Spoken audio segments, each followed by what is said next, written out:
Hi, everyone. This is John Daly. I'm here with my co host Thomas D. Howes for another episode of the Reagan Caucus podcast. Our guest today is a senior editor at Reason Magazine and a fellow in liberal studies at the Acton Institute. I hope I'm saying that right. You can also find her writing in the New York Times and U.S. News and World Report, among other places. I'm talking about Stephanie Slade. Stephanie, thanks for joining the two of us today on the Reagan Caucus podcast. I'm so happy to be here. Well, thank you. It's so great to have you on. Stephanie, you write a lot about fusionism, and you're even writing a book on the topic. I've seen you joke that the term fusionism probably isn't what people think it is, and I can certainly understand why. Someone who's not well schooled in political ideology might even think it's some kind of energy source or maybe a sports drink. So, can you tell everyone, just to start things off, can you tell everybody listening today exactly what fusionism is? Sure. It's not just people who are outside of the political arena that get this wrong. In fact, even people who follow conservative politics often will define fusionism in a way that I'm trying to sort of correct, or I'm trying to resurrect an earlier understanding of the word. So the way that many people who use the word, again, in a political context, not fusion cuisine or fusion energy or something, in a political context, they'll say, "Oh, fusionism, yeah, that was the sort of Ronald Reagan's three-legged stool. It was the libertarians and the social conservatives, or the religious traditionalists, and the Cold War military hawks who came together to elect Ronald Reagan. That's fusionism." And what I'm trying to argue is, although that certainly is a phenomenon that did happen, there had to be a coalition that came together to get Ronald Reagan elected, that fusionism as a term was coined actually much earlier than that to describe something slightly different, meaningfully different though, which is the synthesis, the sort of philosophical synthesis of classical liberalism and the Judeo-Christian moral tradition. So it's not just libertarians and social conservatives should be willing to work together because they have a common enemy in the Soviet Union, or they both like Ronald Reagan better than the other guy, but rather liberty and virtue are both necessary components of human flourishing, and we need to care about both those things. And so if you're a libertarian, you can't ignore the virtue side, and if you're a religious traditionalist, you can't ignore the importance of defending freedom. We really, really need to care about both these things. So this is fusionism. It was a synthesis of liberty and virtue, or libertarianism, or classical liberalism, and the pursuit of virtue as understood through the great, Judeo-Christian moral tradition. And it was very influential. I mean, it really was almost a consensus position among American conservatives in the second half of the 20th century. But these days, it's sort of fallen out of the conversation. What's the difference between, this is kind of might be kind of a silly question, but between a fusionist and a conservatarian? We heard like Charles Cook talk about conservatarians wrote a book. Are they pretty closely aligned, or is it a little bit different angle?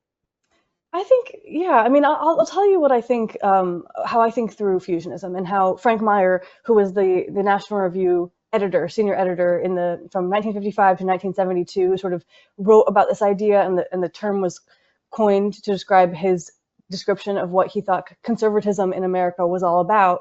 I mean, he basically said liberty and virtue are both important, but the government's job is to protect our rights and liberties. And then our job in the non-governmental sphere of life is to pursue virtue. So they both matter. They're both incredibly important. And in fact, he would say virtue is the more important of the two. But that if you empower government to try to make people virtuous, to use its coercive powers to try to impose virtue on a society, that's going to end very badly. So I think that's relatively close to something like what Charlie Cook has in mind with conservatarian. But I don't know. I mean, there's definitely Charlie is famously an atheist over at National Review. I think that the classical Judeo-Christian understanding of virtue is a really important component of fusionism.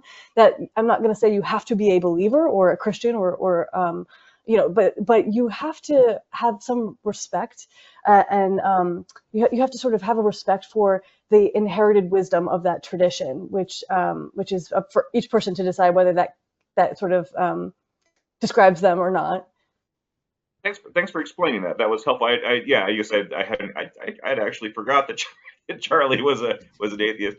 I want to go ahead and bring Thomas into this conversation for some questions. Go ahead, Thomas. Yeah, so you mentioned, hey, I didn't forget to turn my mic on, John, so I'm getting better at this. I've been very impressed. The last two episodes now, Thomas, he has something really good that he starts and it's muted. Then we have to. Yeah, and then he gets great. It's great. So you mentioned Frank Meyer before. Can you tell us a little bit about who Frank Meyer is? Because he's a much more influential, it's almost like a model for somebody who wants to have an impact on the world without becoming famous, because he's not really well known, but he had a big impact. So you want to tell us something about him? Absolutely. So yes, he's somebody who very few people nowadays have even heard of, but he was very influential in his time. So he was actually he was in his early days. He was a communist, a literal operative in the Communist Party of America, and over in the UK also when he studied at Oxford and the London School of Economics. So he was a fully bought-in communist in his early days.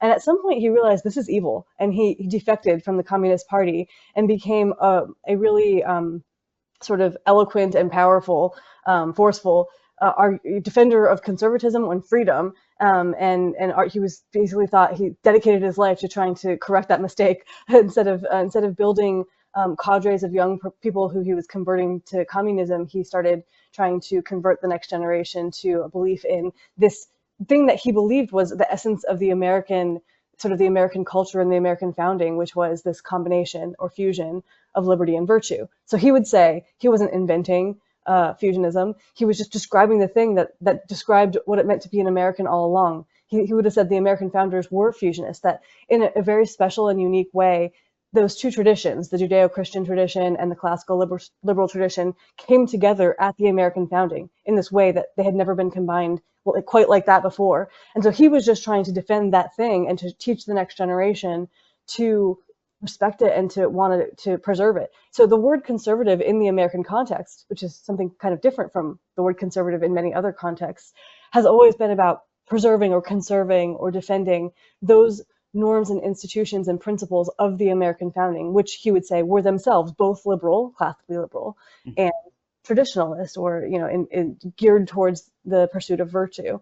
So he converts from communism and starts writing as a conservative, where conservative is understood in this particular sense.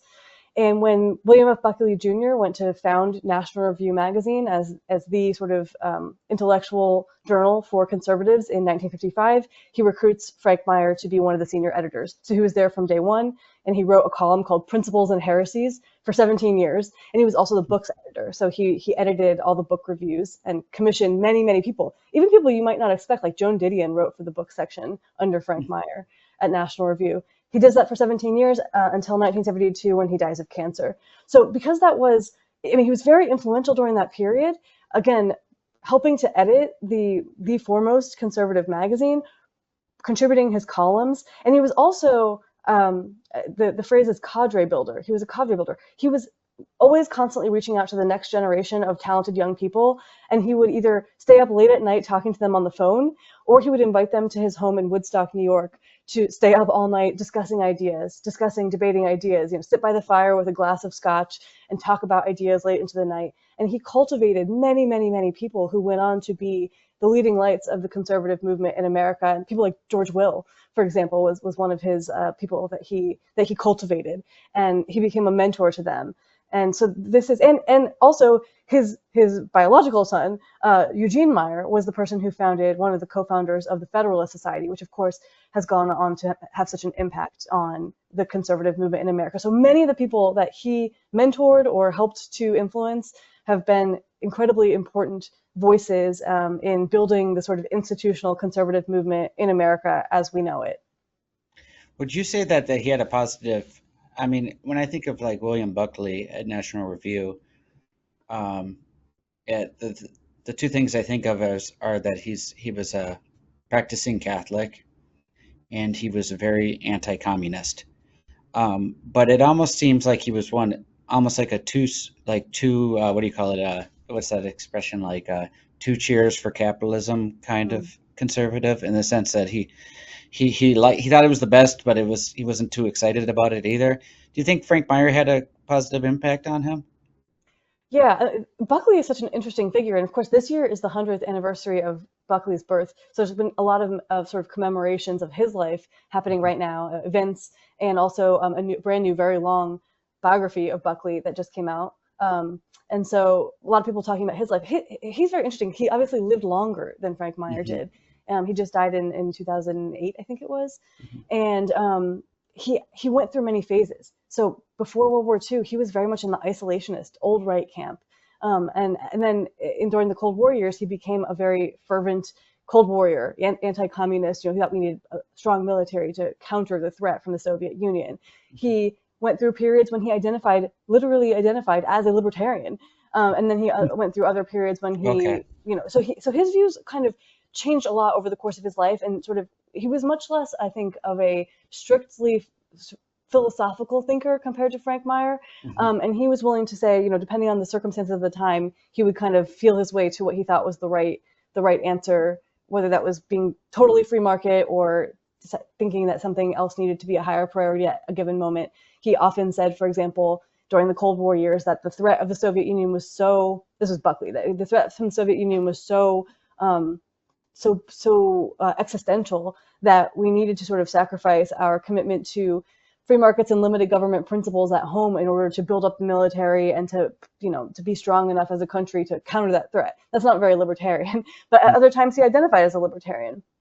Frank Meyer was much more, I would say, of a minarchist libertarian. He identifies as a conservative, not as a libertarian, but he argued repeatedly that there are only basically three proper jobs of the state, of the government, and that was to protect people from crime, to protect people from foreign invasion, and to operate some sort of a court system so that we can adjudicate disputes among citizens. We have to decide who owns this piece of property.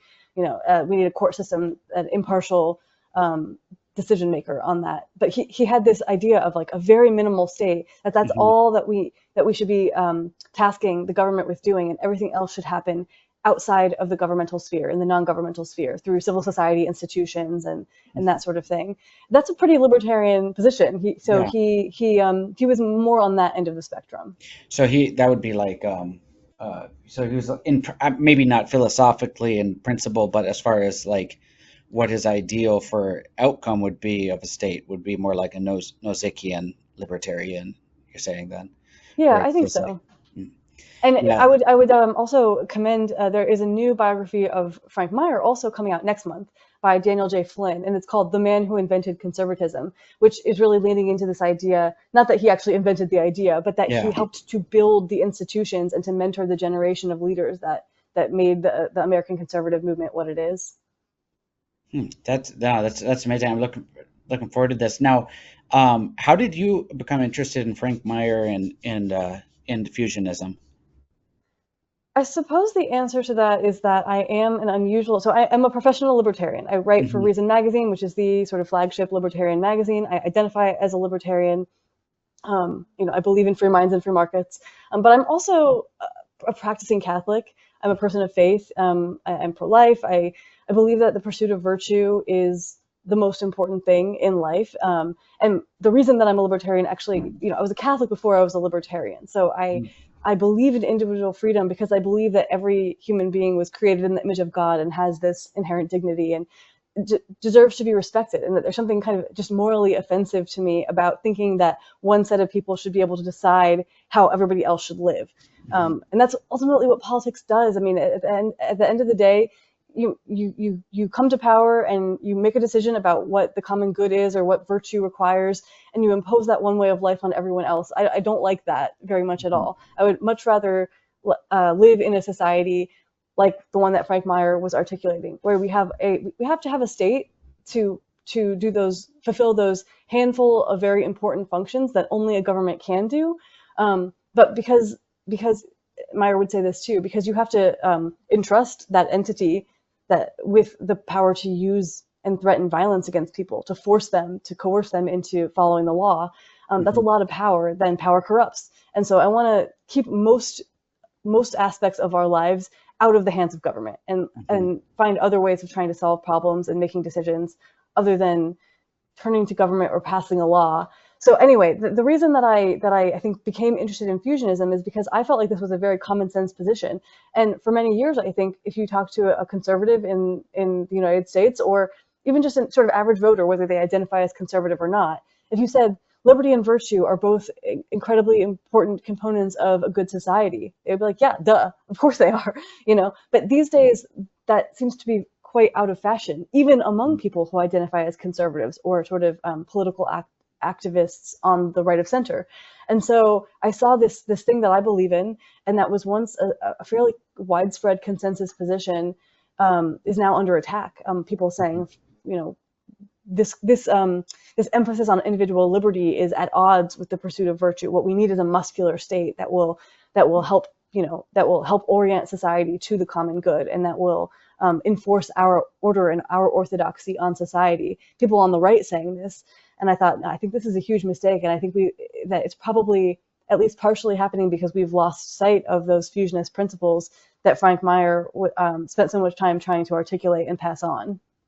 Now, I think you've gone to the National Conservatism Conference for your job before. Yes, I have. Yeah. So, and they aren't big fusionists there, are they? No, I mean, obviously, any movement is going to have a diversity of people, and I know that there are people who attend those conferences, and probably even who speak on panels at those conferences, who are probably much closer to Frank Meyer and me than others. But as a general overarching ethos, I would say the National Conservatives are among one of the factions on what I refer to as the dissident right, sometimes referred to as the new right or post-liberal right, that are essentially they have dissented from fusionism. They said, we tried this fusionism thing, and we don't think it was ever the right way to go, or maybe it was well suited to the Cold War years and the 20th century, but it's not up to the task of meeting the challenge of the militant far left that we face today in the 21st century. And so they would say, we need to abandon that and try something else.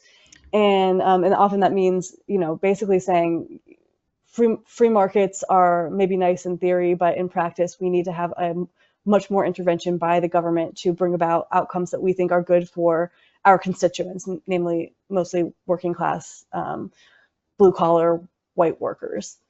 So I suppose that's why you put the emphasis on reminding people that fusionism, first and foremost, a philosophical position and not a political coalition. Because they're what you said there, that this was primarily a Cold War thing, implies that fusionism was just a coalition of use because we had a common goal of fighting communism. Right, exactly. And you're saying, no, it's more perennial than that. It goes back to the whole the philosophy behind America itself, basically. Exactly. Yeah. So so this is very good. I guess in the one line that got repeated a lot by one of the National Conservatives that stands out to me, which maybe gives the listener a better idea of what I'm talking about, is I think one of them said his point about politics, his goal for politics was to reward your friends and punish your enemies within the rule of law, right? Yes. So he's trying to fuse some sort of idea of a rule of law with Carl Schmitt's idea about what politics is about. Right? Yeah, and I've argued against that line has become quite popular on the dissident right, and I've argued against it that ultimately, if you're trying to use the power of the state to reward your friends and punish your enemies, and we're talking about your fellow citizens, right? Just people who are on the other side of the political aisle from you, but who are fellow Americans. That's inconsistent with the rule of law, because the rule of law, but one very important central component of rule of law is equal treatment under law. You can't have a law that chooses winners and losers and gives special privileges to these people and goes after these people and still claim to be within the confines of the rule of law. So I think there's some trickiness in the way that phrase has been rolled out. I think if you're going to be using the state power to reward friends and punish enemies, you have ventured beyond rule of law at that point. Yeah, no, I agree. And that's it seems to me then what you're pushing then, when we talk about civility in politics, what you're pushing is almost like paradigmatically civil, right? That we agree to, we support this actual foundational fairness in our treatment of each other, including our use of coercion.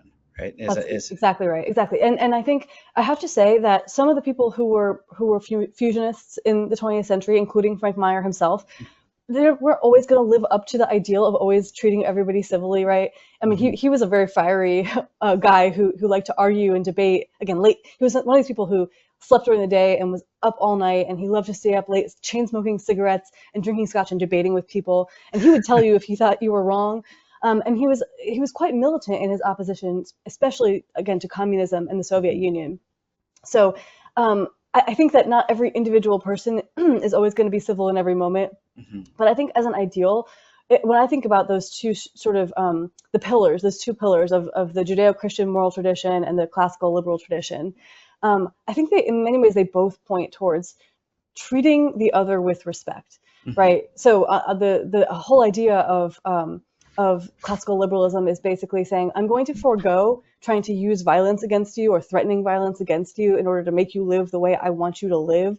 I might try to persuade you that you should be a different way, but I'm not going to use violence against you, or I'm not going to use coercion against you. I'm willing to coexist with you. I'm willing to share a society with people even if they disagree with me. That's classical liberalism. And then on the Judeo-Christian side, I mean, I just, again, come at this always from a Catholic perspective, and it's like, if you're trying to destroy and punish those you disagree with, then you are obviously failing to live up to Christ's teaching to love not just our friends and our neighbors, but even love our enemies. So that's kind of why I personally think civility and treating others with respect is such a core part of what it means to be a fusionist, to me at least. No, that makes a lot of sense. Now, you said that Frank Meyer was a fiery personality, and he liked like staying up late in Scotch. Did he have would you say he was realistic about politics, though, that it wasn't always going to meet his ideals, and it sometimes was messy? To a certain extent.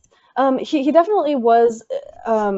He was involved in the coalition building and political side of things as well as the philosophical side of things. So he would write his articles and write his books and again, stay up late at night talking about ideas. But he also helped to found many of the institutions, Young Americans for Freedom and the American Conservative Union and the Philadelphia Society, although Philadelphia Society is a little bit more on the philosophical side, but many institutions that were going to actually go out into the political arena and try to get these ideas translated into politics.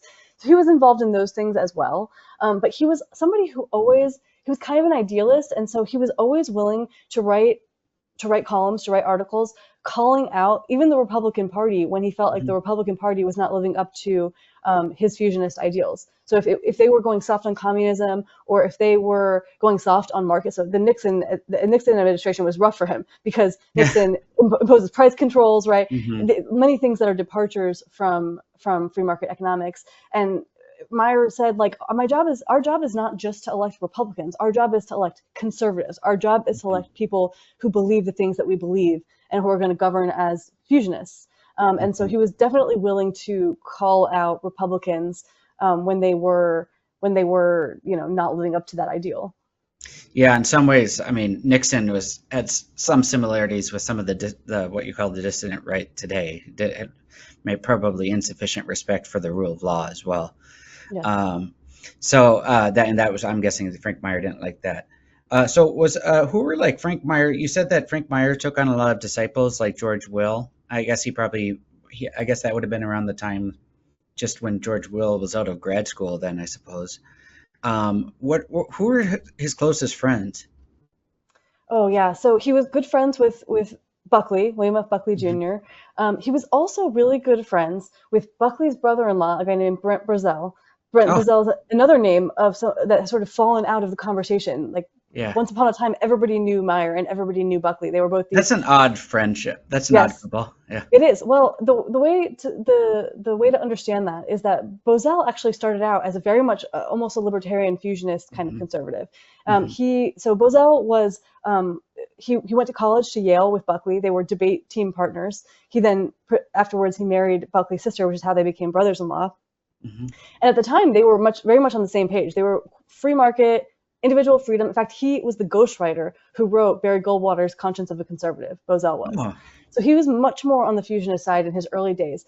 But he converts to Catholicism, and he becomes, there's many parallels to things going on today. He becomes seduced by this idea of an illiberal or post-liberal, we might say, Catholicism. He came to believe that we needed to jettison or reject individual freedom, individual rights, limited government. Religious liberty was suspect for him. the Constitution itself was suspect for him, because he thought that what we needed was a society in which all aspects of society, including the state, were oriented to worshiping God and promoting the true religion, which for him was the Catholic faith. So he was basically a proto-integralist, right? He Yeah. kind of had this conversion experience, and he was willing to run with it all the way to the far ends of its logical conclusions. And as a result, he had something of a falling out with, well, he actually, it's interesting, he remained good friends with Frank Meyer through all of this. They disagreed fiercely, but they still were close friends. They spent like hours and hours and hours talking on the phone. And I interviewed one of Brent Bozell's sons, who's still alive, and he remembers Frank Meyer coming to their house and staying with them and teaching the Bozell kids, to play chess, because Frank Meyer was a very, very good chess player. And in fact, both of his sons went on to become like grandmaster chess players. But so there was this very interesting, even though they differed dramatically at the end of the day, what they believed the proper role of the state was and liberalism, they remained really good friends. And even Buckley and Bozell, although they had their relationship became strained as a result of Bozell's changing views, I think they still admired each other and loved each other. And I read a biography of Bozell that said that when Buckley got the call that said his brother-in-law had died, he just couldn't even speak because he was so saddened by that news. So yeah, it's very interesting the way this period involved some of the big names that we still know today, like George Will, and also some names who were so influential at the time, but who have totally fallen off of our radar in the years since. Well, the background for the listener. My knowledge of it's Brent Bozell. Is that his name? Yep. Yeah, he was was that he moved to Franco's Spain because of all this, and then started this magazine called Triumph Magazine, which was like a integralist magazine in the 70s. So I was like a little bit. I didn't know that background, that he was originally a libertarian. I guess he was the first of the libertarian to fascism pipeline, I guess. Yes, I don't know if I would go so far as to call Bozell a fascist, but he was definitely flirting with those ideas, and he did indeed move his family to Spain because he thought there was something very romantic about, again, a society where the whole culture, or sort of Catholicism, infuses the whole culture. Mm-hmm.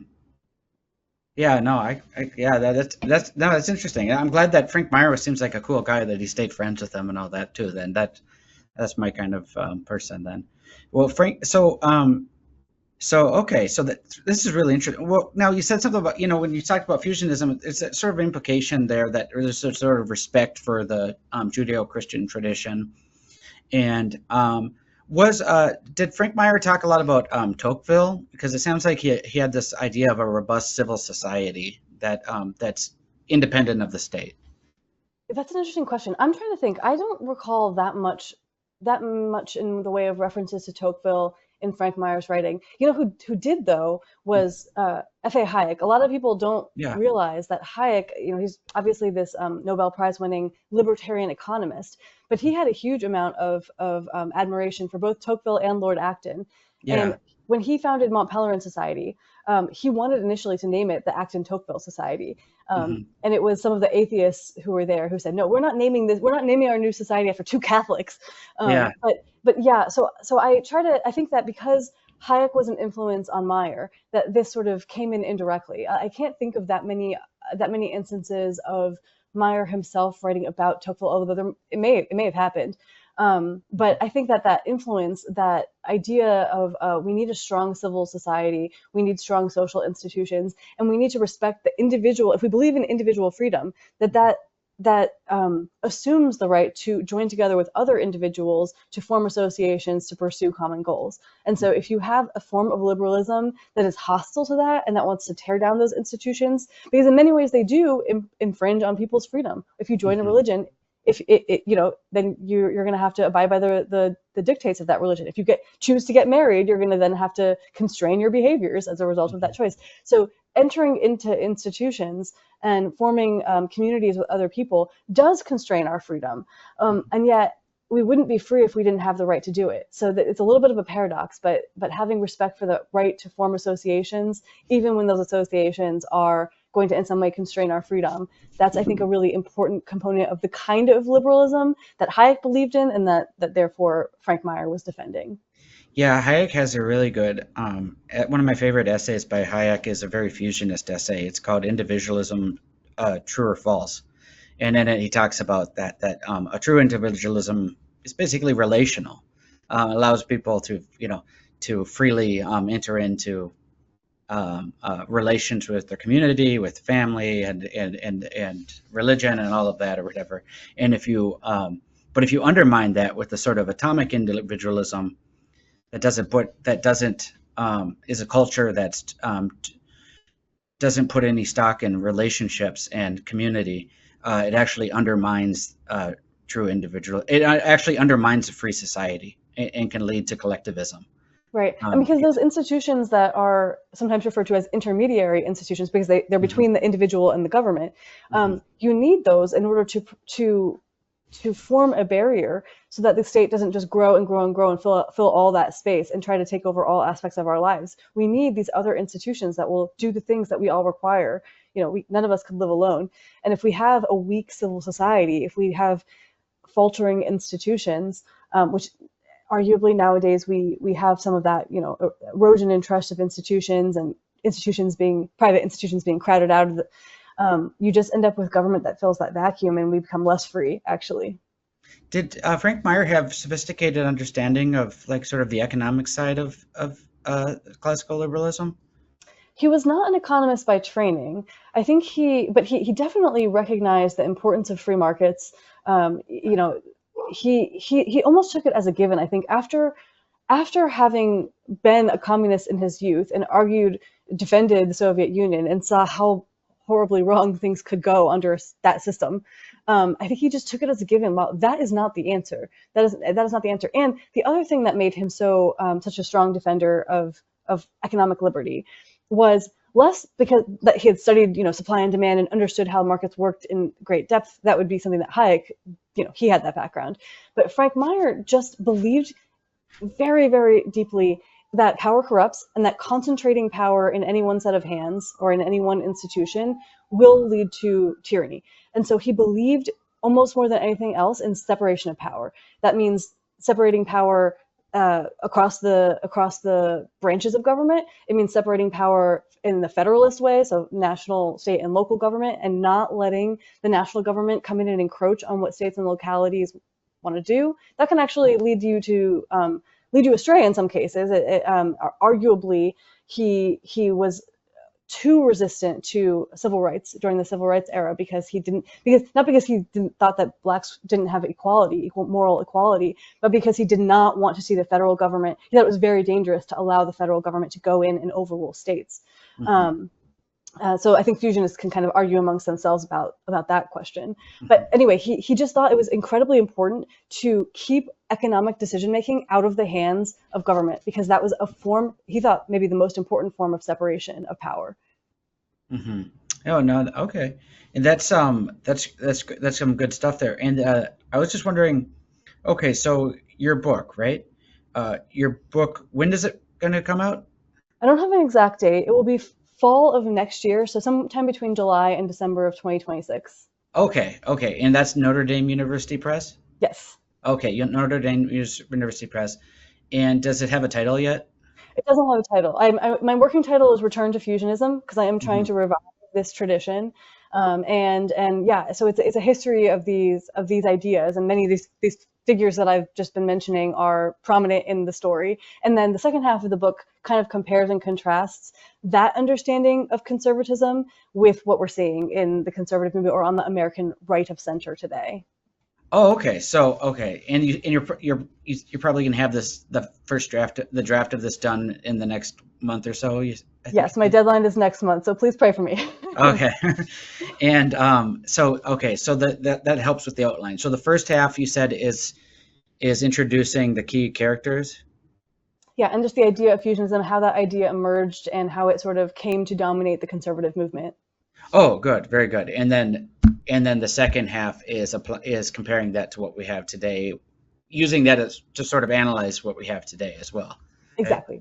Okay, very, very, very cool. That's I look forward to this book. Okay. So, John, do you have any questions right now? I do. So to change gears a little bit, sort of to the current politics.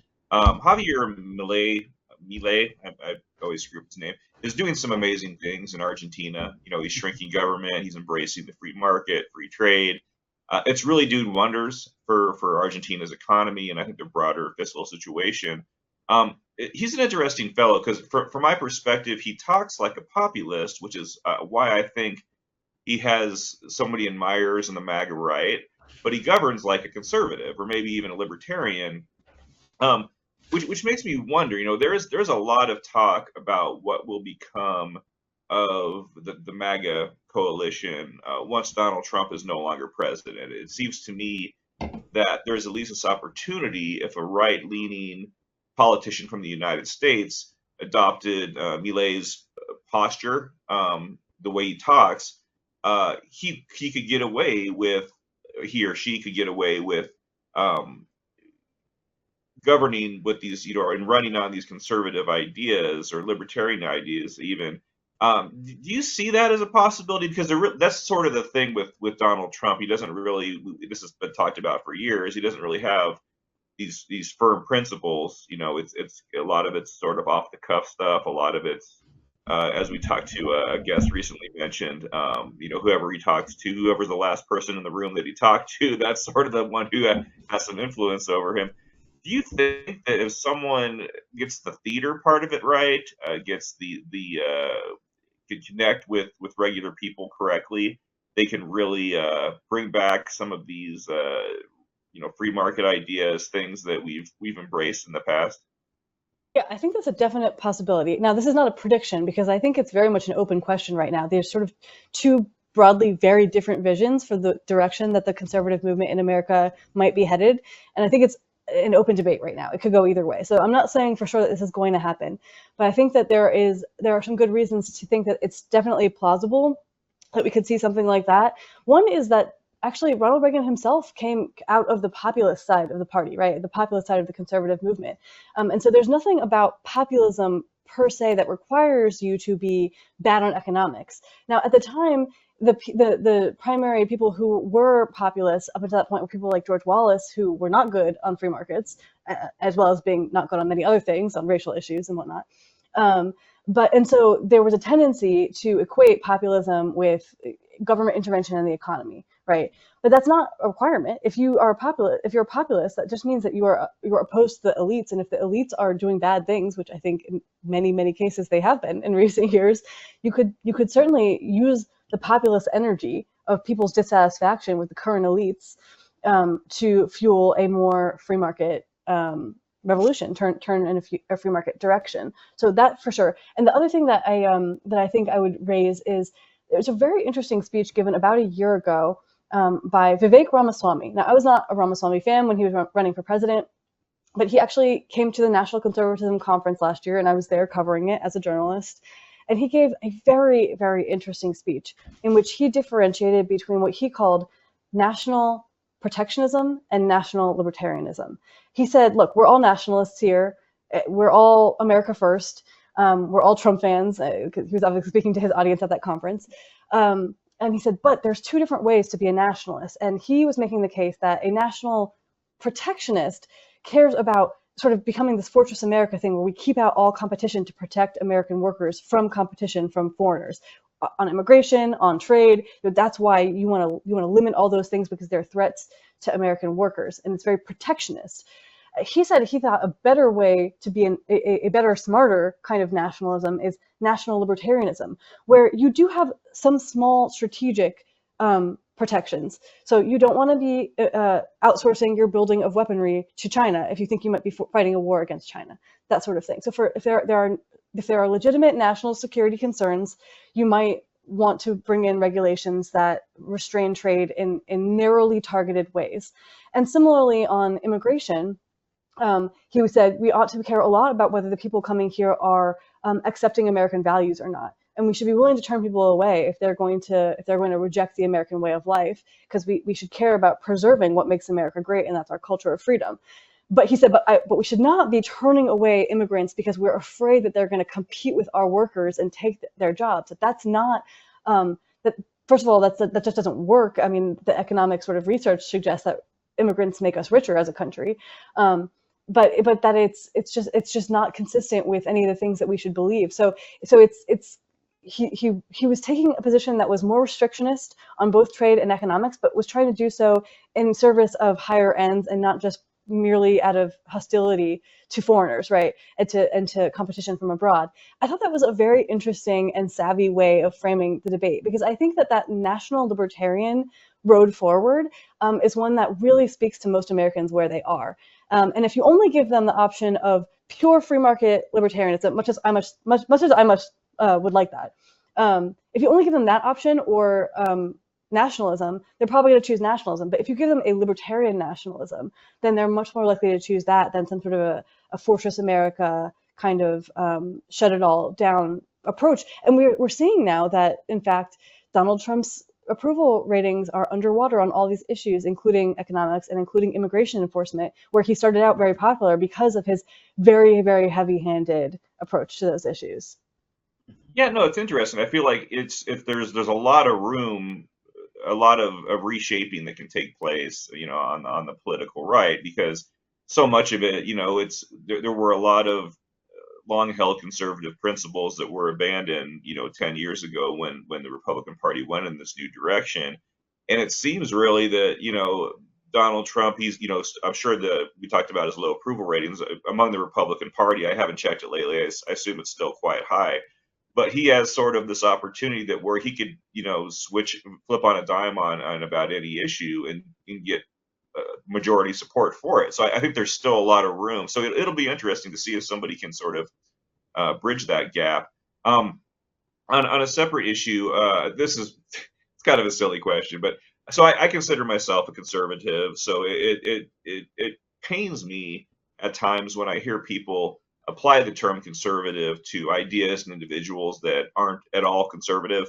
People kind of co-opt it for their own use, and some cases it's for initiatives that are the opposite of conservatism. So I have to believe then, Stephanie, that it's got to be especially irritating for someone like you who has libertarian views and who writes for a libertarian publication to see what the libertarian state parties are out there posting on social media every day. It's sort of often a bunch of unhinged conspiracy theories. Sometimes they kind of sound like the Westboro Baptist Church. They're really not painting a good picture of the libertarian name. So what do the state parties? I'm curious. Why do they sound so much different than thoughtful libertarians like Nick Gillespie and Billy Binion and yourself? How does that happen? How did that happen? And how irritating is that to you? Yeah, it is very irritating to me. I would say that there is, much as there's a live debate within the conservative movement, and I would add a live debate right now on the Democratic side between the far left and the more moderate, abundance-oriented or popularist left. There is also a live debate right now within the Libertarian Party and within the Libertarian movement and in fact, there are, within the capital L Libertarian Party, there are different caucuses, including a classical liberal caucus and what they call the Mises caucus, and I think there are several others as well. And so different caucuses actually have been in charge of the National Libertarian Party and the state chapters of the Libertarian Party at different times. And right now, there are actually some states where the classical liberal caucus is running the state party, and the stuff that you would find on their Twitter page or coming out of their press releases would be perfectly consistent with what I believe. No problems at all. And then there are other states where other types of libertarians or people calling themselves libertarians have come into positions of power in that state party, and they believe things that are completely foreign to what I believe as a libertarian. Pure racialist, race realist, they might say. Also authoritarian in many ways, also extremely hostile to immigration, just abandoning many of the things that I believe deeply and that are core to my libertarianism. Some of these state parties have moved far away from that. And I think part of this is also just in the sort of economics of social media and online attentions and getting eyeballs and getting clicks, the more outrageous and extreme you can be, the more clicks and eyeballs you get. And so certain state chapters have leaned into, and the National Libertarian Party at certain times also have leaned into that in ways that are quite painful. And I worry a lot about how that gives average Americans who maybe only know very little about libertarianism, if their only exposure is going to be a horrific tweet that goes viral from the Libertarian Party, and that's what they think it means to be a libertarian, that's not good for the things I believe. But yeah, all I can do is hope that the forces of good within that movement end up driving out the forces of bad. We can hope for sure. Thomas, I wanted to throw it back to you for some more questions. Yeah, it seems to me that the sort of that good libertarians are still very popular among conservatives. Like people still really much love Milton Friedman and Friedrich Hayek, and at least people on the right. Even like weirdly people you wouldn't expect on the right. Thomas Sowell, Millet is another one that's very popular. Let's see here. Yeah, so I mean, they're still very popular, and I mean, every conservative I've talked to, even ones that are less classically liberal than I am, although maybe not the sort of national conservative types, but the people in between, they tend to always say that you need a libertarian in your committee. Because you need somebody to remind you that the state might not actually be a good solution to this. Yeah. I find when I look at the polling data that even most people who voted for Donald Trump are not sort of extreme national conservatives or extreme post-liberals. They're not that far off from what we would have thought of conservatism meant 10 or 20 years ago. The elites, though, who are starting all these new institutions, hosting the National Conservatism Conference, who are writing articles and pushing a NatCon or a post-liberal vision of conservatism, they tend to be much more extreme. But I don't see very much evidence from the actual polling data that even among Trump voters that those extreme positions are popular. So, for example, there was a poll taken, this was after the 2020 election, just among people who voted for Donald Trump. And it found that on stuff like trade, they were mixed. They were mixed. Even on immigration, they were mixed.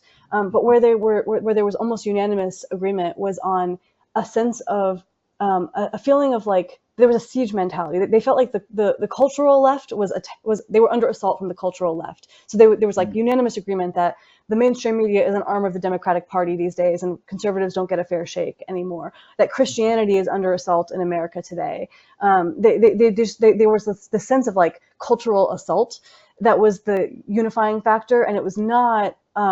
It was certainly not a rejection of individual rights or rule of law, and it was not even an embrace of populist, nationalist, protectionist economic policy by any means.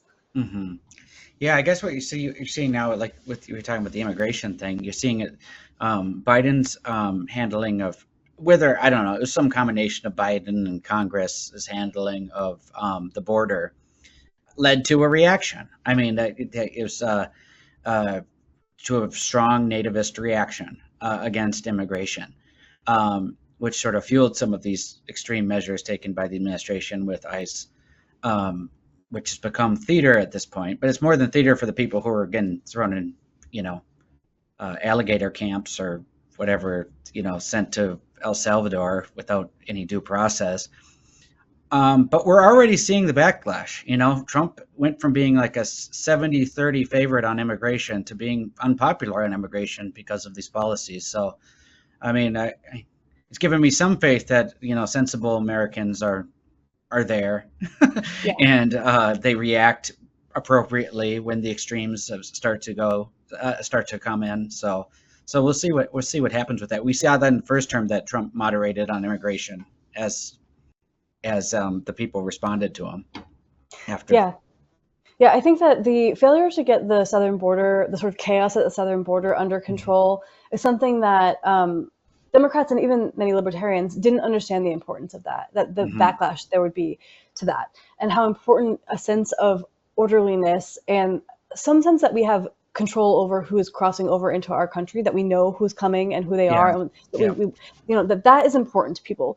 However, the flip side is the fact that people feel that way does not mean that they favor the kinds of incredibly aggressive enforcement efforts that we've been seeing that are totally dismissive of due process and rule of law generally.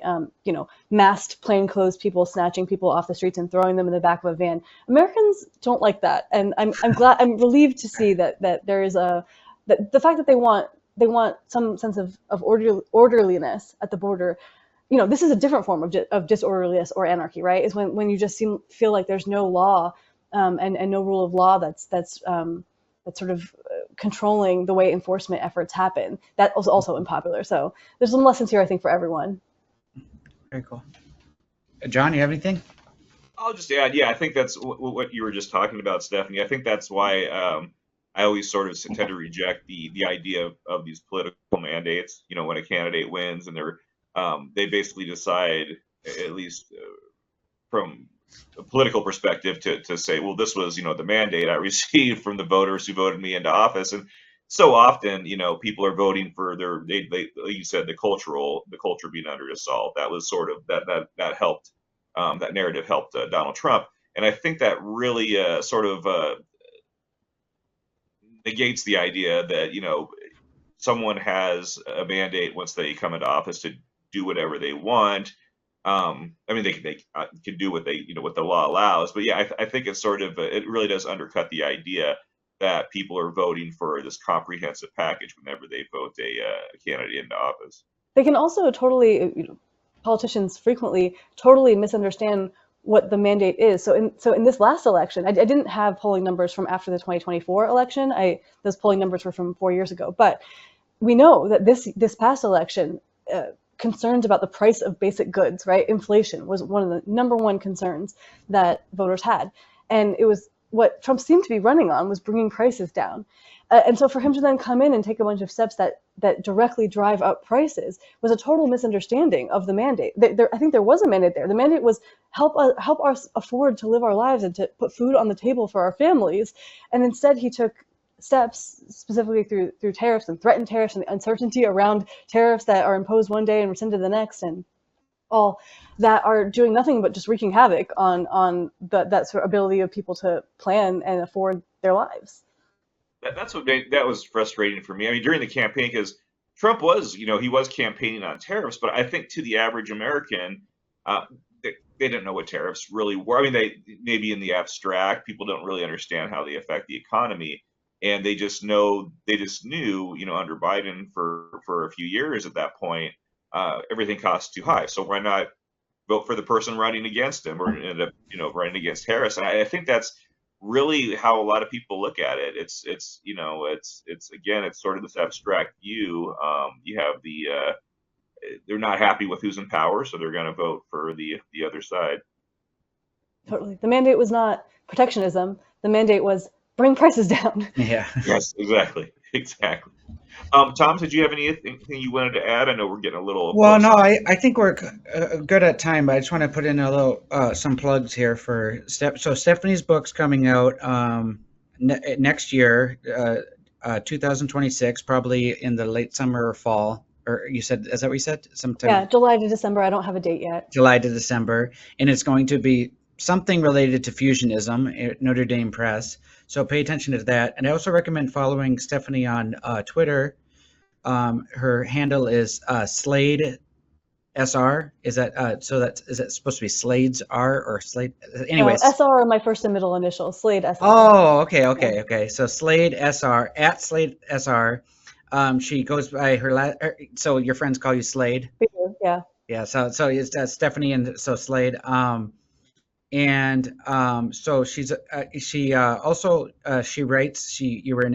You were contributing editor at Reason magazine. I'm a senior editor there. Senior editor at Reason. I'm sorry, I apologize. Oh, used to be the managing editor. Yes, that's right. And they were very kind to let me step down from managing editor so that I could pursue this book project. Oh, very good. But you're not going back to managing editor. You're going to staying as senior editor. Okay. That's the plan. That's the plan. Very good. So look for her columns at Reason magazine and online. Let's see. And we said that you have a official role at the Acton Institute in Grand Rapids. And what else should we tell them about you? I think that's about it. That's enough to keep me pretty busy. Oh, okay, very good. And Yeah. we had it was great having you on the podcast. Will you join us again sometime? Absolutely. I would be very happy to anytime. Very good. Maybe and also probably before that, but also as your book gets closer to Yes. being coming out. Yes, please. And I will believe me, when the book is out, everyone will know about it. If you follow me on any channel or any platform, I will make sure you know. Very good. Awesome. So, John? Yeah, just thank you as well, Stephanie. It was great talking to you, and good luck on your book. And yeah, we'd love to have you back as it gets closer to that date. And for everybody else, I just want to thank you all for tuning in. If you watched today's episode on YouTube, I always say this: make sure you like the video and subscribe to our channel. If you're listening to us on Spotify or Apple Podcasts or some other audio platform, like and subscribe as well. And we will see you next time here on the Reagan Caucus Podcast.